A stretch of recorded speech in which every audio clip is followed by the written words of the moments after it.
என்னதான் நம்ம வீட்டு பசங்களுக்கு வீட்டில் ஹைஜீனிக்காக ஹெல்த்தியாக சாப்பிட ஏதாவது செஞ்சு கொடுத்தாலும் இவங்களுக்கு கடையில் விற்கிறது மட்டும் எப்படி தான் இருக்குமோ தெரியல.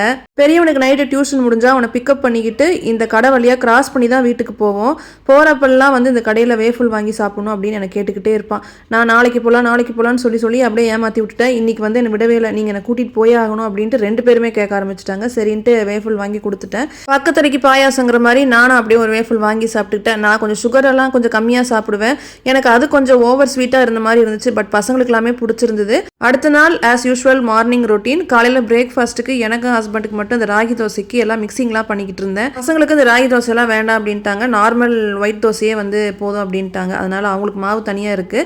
நான் வந்து இந்த ராகி தோசை எப்படி தோணுதோ அந்த மாதிரி செஞ்சுக்குவேன். அன்னைக்கு வந்து ராகி மாவு கொஞ்சம் நிறையா சேர்த்திக்கிட்டேன். அப்புறம் காட்டியான அரிசி மாவு கொஞ்சம் வச்சுருந்தேன். அதனால் அதையும் உள்ள சேர்த்தி தேவையான அளவுக்கு உப்பு சேர்த்தி கலந்து விட்டுட்டு வெங்காயம், பச்சை மிளகா, கருவேப்பிலை, அப்புறம் இஞ்சி இதெல்லாம் வந்து கட் பண்ணி வச்சதெல்லாம் உள்ள சேர்த்திக்கிட்டேன். எப்பவும் வீட்டில் இருக்கிற இந்த தோசை மாவு 2 கரண்டி உள்ள சேர்த்தி தண்ணி ஊற்றி நல்லா கரைச்சிக்கிட்டு தோசை மாவு பதத்துக்கு நல்லா கரைச்சிக்கலாம். சப்போஸ் இந்த தோசை மாவு நார்மல் தோசை மாவு இல்லை அப்படின்னா கொஞ்சம் பச்சரிசி மாவு உள்ள சேர்த்திக்கலாம்.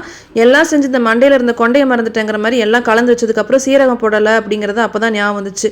அதனால் சீரகமும் கொஞ்சம் சேர்த்தி எல்லாம் மிக்ஸ் பண்ணி எடுத்து வச்சுட்டேன். ஒரு அரை மணி நேரம் அப்படியே இருந்துச்சுன்னா தோசை ஊற்றினா கொஞ்சம் டேஸ்ட் நல்லாயிருக்கும். அப்படி இல்லைன்னா கூட நம்ம இன்ஸ்டண்ட்டாக தோசை ஊற்றி எடுத்துக்கலாம். ஹஸ்பண்டுமே இப்போ ஆஃபீஸ்க்கு காலையிலே கிளம்பிடுறாரு. அதனால் அவருக்குமே லஞ்ச் அப்படியே ரெடி பண்ணிட்டு இருந்தேன், பேக் பண்ணி கொடுக்கறதுக்கு. முருங்கைக்காய் போட்டு சாம்பார் வந்து முன்னாடியே வச்சுட்டேன் இந்த தோசைக்கு வேணும் அப்படிங்கிறதுக்காக. ஸோ மத்தியானத்துக்கு அதே சாம்பார் தான்.